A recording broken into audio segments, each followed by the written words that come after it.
Here. Okay, we're going to talk Bottesini Granduo Concertante, the version for violin, contrabass, and orchestra, starting at measure 90, the famous arpeggiated section. Now keep in mind that Bottesini never wrote a harmonic marking in anything he ever wrote. You were supposed to figure out which notes were going to be harmonics and which weren't. Now this section is not as hard as some people make it. There's some instances where they should be harmonics that I virtually hear no one doing as harmonics. There is one arpeggio where the editor in his infinite wisdom brought the note down a third, thinking it was making it easier, but he was actually making it harder. And I'll show you that when I get there. So you all recognize this. And I'm going to speak at it the way it's written, not, everything's supposed to be up a whole step. But I'm down in G, regular orchestral tuning, but it starts off with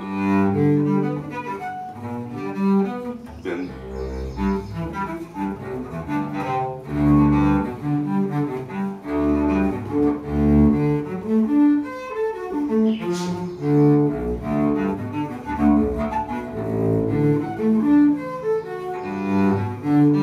now this arpeggio is an A minor written arpeggio starting on the third, which makes it, of course, a first inversion arpeggio. He throws in a G sharp for good measure, and it works out. But because the editor brought the E, the top note, down a third, you hear people doing this. Whoops. Try it again. Now, there's a couple of really good reasons why not to do a C on top. The foremost being that Bottesini didn't write a C on top. He went up to an E. So would it be like this? No. He intended for you to use a harmonic for the top note. And yes, on Bottesini's 3-string bass, he would have had to do this.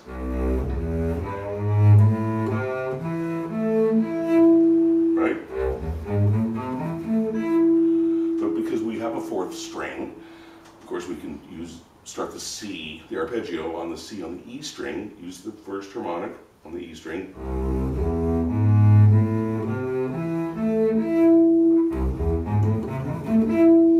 Okay. But there's an even easier way to do it. If you could touch the A on the A string, the first harmonic, and the E at the same time, and touch them both,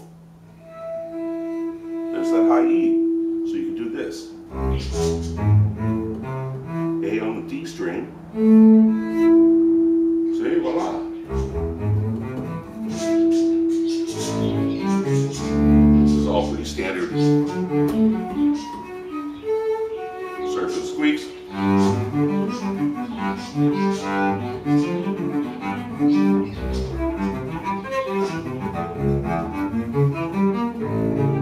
This is pretty standard stuff again.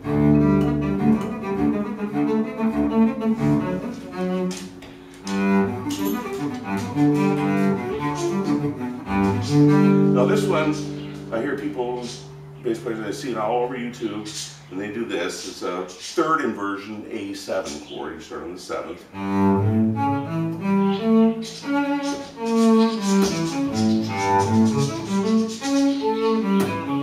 Okay, now even if you were going to finger the C sharp on the G string, why wouldn't you do the A on the D string so that you have this?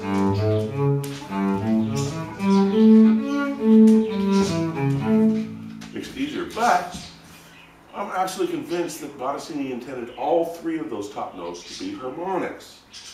Watch. I'll do it again.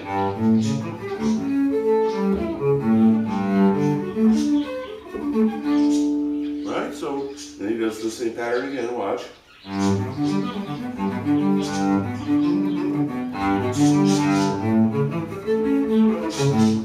Right, harmonics.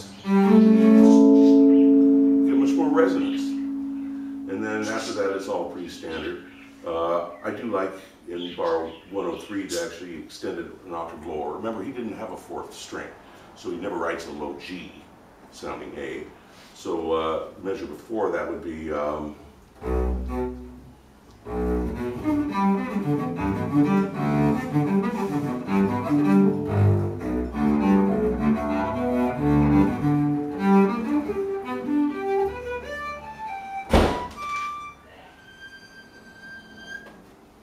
And I really think Bottesini did go all the way up to the quad equal high G, but I think that his publishers wouldn't let him publish it that way.